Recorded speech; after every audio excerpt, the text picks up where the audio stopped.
Alors, je m'appelle Alain Viret, je suis formateur au Centre catholique roman de formation en Église et j'habite par ailleurs sur le canton de Genève. Voilà plusieurs années que je travaille aussi dans la pastorale des funérailles sur le canton de Vaud. Nous avons mis en place une formation pour les équipes d'accompagnement des funérailles.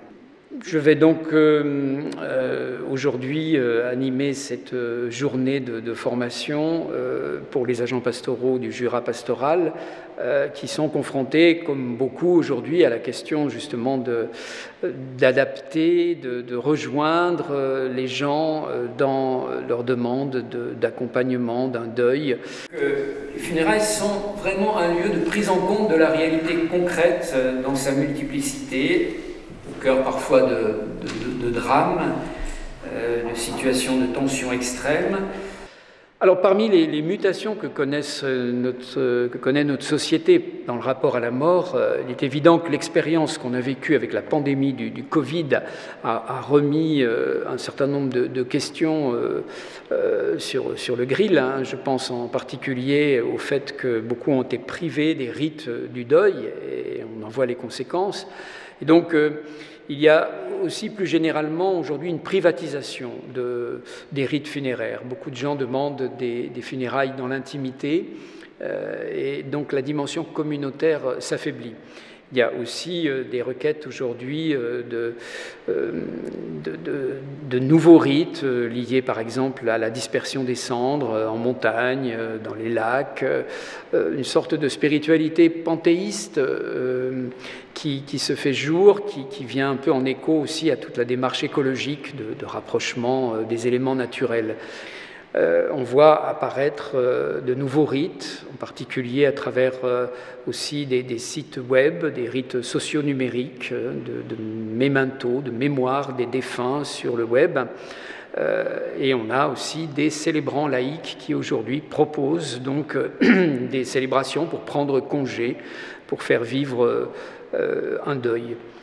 Et la difficulté, c'est de prévoir la musique, le déroulement, les monitions, etc. Et puis ça commence à devenir un petit peu beaucoup, surtout si on ajoute 1, 2, voire plus de funérailles. Alors je dirais que les principaux défis qui sont ceux des agents pastoraux aujourd'hui, c'est de pouvoir vraiment rejoindre les gens dans leur cheminement spirituel qui ne passe plus forcément par les voies traditionnelles d'appartenance ecclésiale.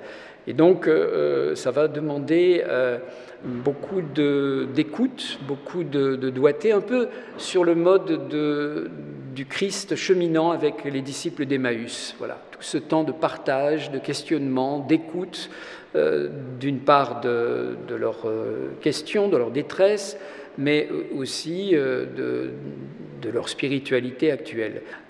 L'autre défi, ça va être de trouver le langage qui va être audible.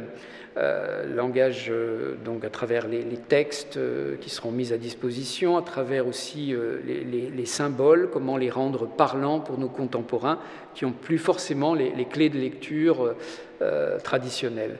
Et donc l'enjeu, c'est bien de prendre conscience que la mort n'est pas qu'un point final au terme de notre existence terrestre, mais qu'elle traverse notre vie, y compris notre vie biologique. Chacune de nos cellules a une durée de vie limitée, on se renouvelle complètement. Et chacune de nos existences est traversée par des séries de deuils que nous avons à traverser. Et donc, voilà, mort et vie ne font qu'un. Et c'est ça déjà le grand mystère.